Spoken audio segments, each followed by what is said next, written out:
یعنی بازار بدترین آبادیوں میں شمار ہوئے اور اللہ کی مساجد بہترین جگہوں میں شمار ہوئے، بہترین۔ لیکن ان کی گلیاں، ان کا یہی معاملہ ہے کہ یہ بدترین جگہیں ہیں، لیکن دو مقامات وہ مکہ المکرمہ، مکہ معظمہ اور حضور نبی کریم صلی اللہ علیہ وآلہ وسلم کا شہر مبارک، شہر مدینہ منورہ، وہ اس سے مستثنیٰ ہے۔ اس مکہ المکرمہ کے بازار بھی شان والے ہیں،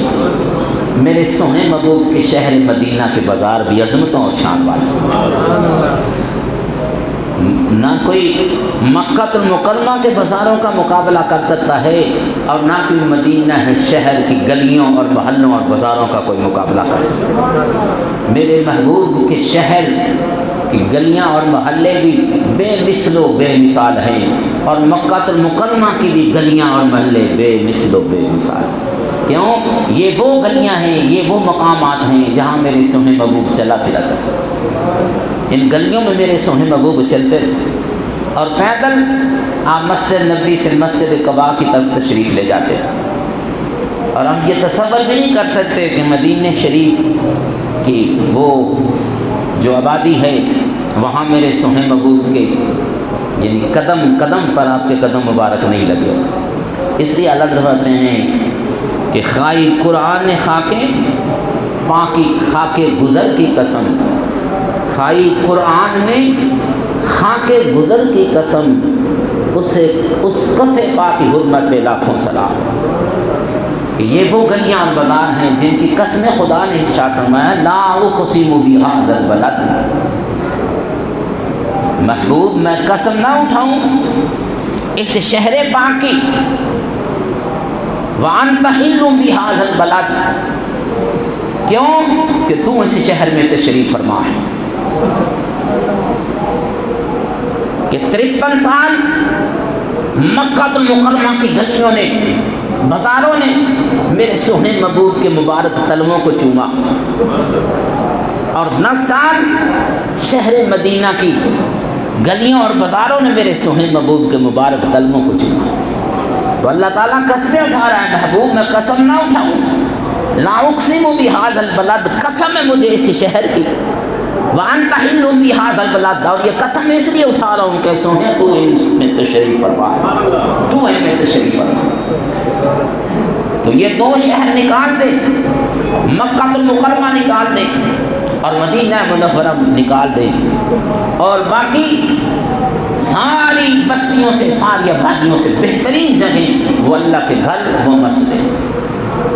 اور بدترین جگہیں وہ بازار ہیں۔ اسی طرح مسجد ہی کی عظمت و شان بیان کرتے ہوئے میرے سونے محبوب نے ارشاد فرمایا کہ من بنا للہ مسجدا بنا اللہ لہ بیتا فی الجنت، کہ آپ نے فرمایا کہ جس نے اللہ کے لیے، اللہ کی خوشنودی کے لیے مسجد بنائی، فرمایا اللہ تعالیٰ اس کے لیے جنت میں گھر بنائے گا۔ بن اللہ لہ بیتا فی الجنت، کہ اللہ تعالیٰ جنت میں اس کا گھر بنائے گا۔ آپ دیکھو یہ کتنی یعنی فضیلت ہے، کتنی عظمت و شان ہے کہ تم دنیا میں خدا کا گھر بناؤ، جنت میں اللہ تعالیٰ تمہارا گھر بنائے گا، یعنی جنت بھی ملے گی اور جنت کے اندر محل بھی ملے گا۔ خالی یہی نہیں کمال، اس لیے یعنی وعدہ فرمایا جا رہا ہے کہ جنت بھی ملے گی اور جنت کے اندر محل بھی ملے گا، اور وہ محل بھی معمولی نہیں ہوگا، اس محل کو بنانے والا خالق کائنات کو، پھر اس کی محل کی عظمت و شان کیا ہے۔ اس میں اجر کے لحاظ سے دونوں برابر ہیں، جس نے پوری مسجد بنائی اس کے لیے بھی یہی اجر ہے، اور جس نے مسجد کی تعمیر میں چندہ دیا اس کے لیے بھی یہی اجر ہے۔ ان سب کے لیے فرمایا کہ اللہ تعالیٰ جنت میں گھر بنائے گا، لیکن ہو اللہ کی رضا کے لیے، اللہ کی خوشنودی کے لیے ہو، رزق حلال سے ہو، حلال حرام مال سے نہ ہو، رزق حلال سے مسجد کی خدمت میں حصہ لو، مسجد کی تعمیر میں حصہ لو، اللہ کا گھر بناؤ۔ میرے رب کا وعدہ ہے جنت میں تمہارا گھر بناؤں گا، جنت میں تمہارا گھر بناؤں۔ یہی وہ مسجد حضرت ابو موسیٰ اشعری رضی اللہ تعالیٰ عنہ سے روایت ہے، میرے سونے محبوب ارشاد فرماتے ہیں کہ لوگوں میں سے سب سے زیادہ ثواب اس کو ملے گا جس کا رستہ دراز ہو، اور پھر اس کا جس کا رستہ دراز ہو، یعنی مسجد دور ہے اور وہ دور سے چل کر مسجد میں نماز پڑھنے کے لیے آتا ہے، فرمایا لوگوں میں سے اس کا ثواب زیادہ ہوگا جو مسجد کے قریب ہے، یعنی جو مسجد کے قریب ہیں ان سے ان کا ثواب زیادہ ہوگا جن کا رستہ دور ہے۔ لیکن اس سے یہ نہیں کہ اپنی محلے کی مسجد کو بے ایمان کر کے دوسری مسجد میں جاؤ۔ ہاں اگر کوئی شرعی عذر ہے یا مذہب کے خلاف کوئی عقیدہ رکھنے والوں کی مسجد ہے، پھر آپ اس چھوڑ کو دوسری مسجد میں جا سکتے۔ اور یہ ساری مساجد اجر و ثواب میں برابر ہیں، یہ نہیں کہ اس مسجد میں تھوڑا ثواب ہے بڑی میں جائیں گے بڑا ثواب ہے، نہیں، سوائے ان 3 مسجدوں کے جن کا میں نے ذکر کیا ہے ان کی عظمت و شان بکھری ہے، باقی ساری مساجد کے اندر برابر کا ثواب، برابر کا ثواب۔ تو فرمایا کہ اس کا ثواب زیادہ ہے جس کا رستہ دراز ہے، پھر اس کا جس کا رستہ دراز ہے، اور فرمایا کہ وہ اس کا ثواب زیادہ ہے جو آیا، انتظار کیا، پھر امام کے ساتھ نماز پڑھی بنسبت اس کی جس نے نماز پڑھی اور سو گیا، فرمایا اس کی نسبت اس کا ثواب زیادہ ہے جو آیا مسجد میں، انتظار کیا امام کا، پھر امام کے ساتھ جماعت کے ساتھ نماز پڑھی، اس کا ثواب اس کی نسبت زیادہ ہے۔ اسی طرح مساجد ہی کی عظمت و شان، جو دنیا داریں جو مذہب سے دور ہیں، دین سے دور ہیں، ان کو کیا پتہ ان مساجد کی کیا شان و عظمت ہے۔ بنو سلمہ ایک قبیلہ، یہ مسجد نبی سے دور رہتے تھے، مسجد نبی سے دور تھے، مسجد نبی شریف کے قریب کچھ مکانات خالی ہو گئے۔ ان بنو سلمہ والوں نے ارادہ کیا کہ ہم اپنے مکان بیچ کر مسجد نبی صلی اللہ علیہ وسلم کے پاس جو مکان رہتے ہیں وہاں رہائش اختیار کرتے ہیں، لیکن ہمارا طریقہ کیا ہے، یہ صحابہ کرام کی عظمت و محبت پیار ہے کہ وہاں سے گھر فروخت کر کے مسجد نبی شریف کی ہمسائیگی میں ہم آنا چاہتے ہیں، لیکن ہم میں لوگ مسجد سے دور بھاگتے ہیں، کہتے ہیں مسجد کے پاس مکان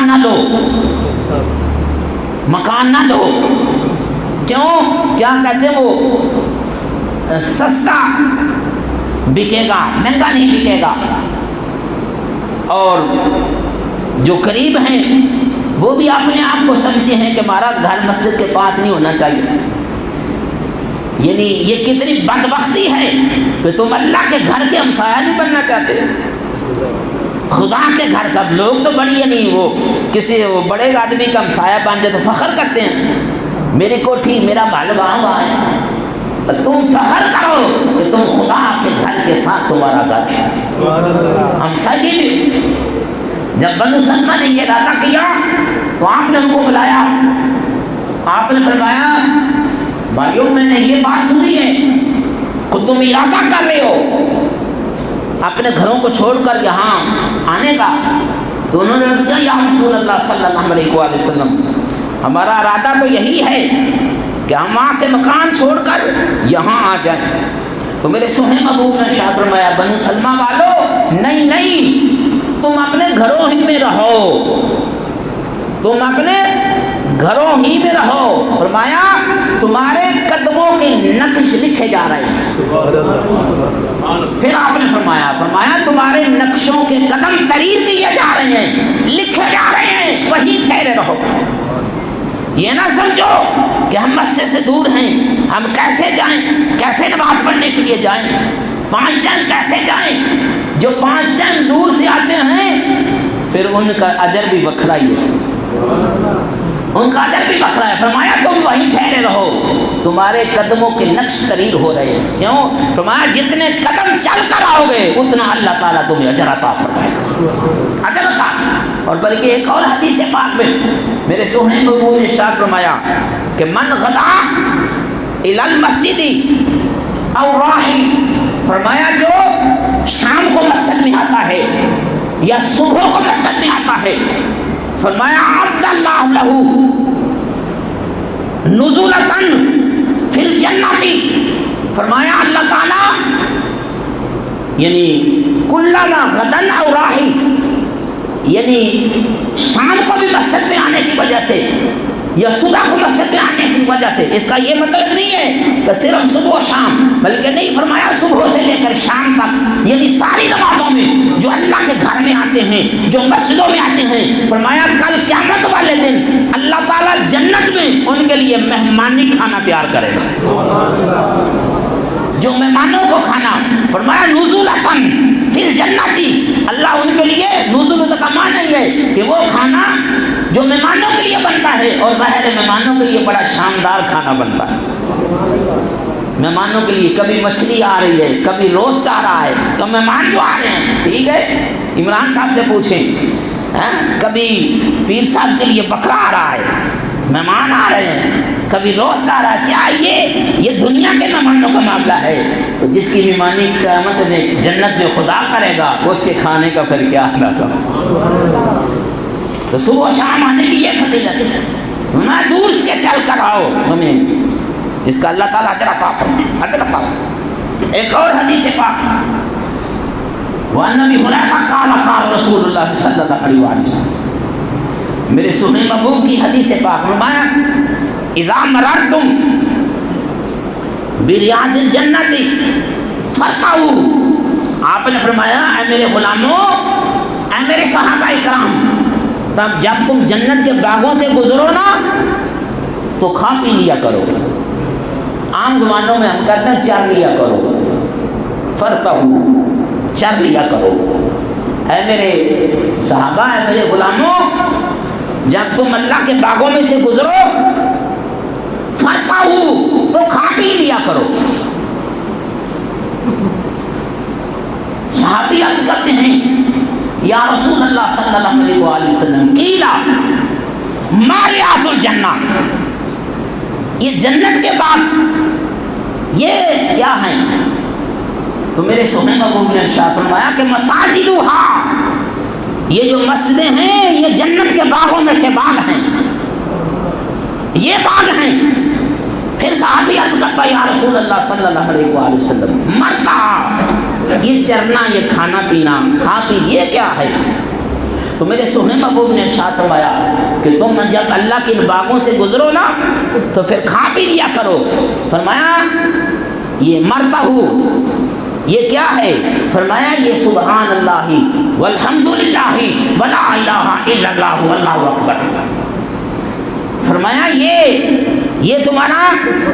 یعنی روحانی کھانا ہے، یہ تمہارا روحانی کھانا ہے جو مساجد کے اندر تمہیں ملے گا، کہ جب تم مسجدوں میں آؤ تو پھر یہ روحانی کھانا کھایا کرو۔ یہ روحانی کھانا وہ ہے، اس کو کبھی فنا ہی نہیں ہے، اس کو کبھی فنا نہیں ہے۔ جنت کے اندر بھی کھانا ہوگا، وہ جسمانی کھانا ہوگا، اس کو بھی فنا نہیں ہے، لیکن فرمایا کہ جو جنت کے باغ ہیں، مسجدیں، ان کے اندر جو روحانی کھانا ہے اس کو بھی فنا نہیں۔ والحمدللہ ولا الہ الا اللہ واللہ،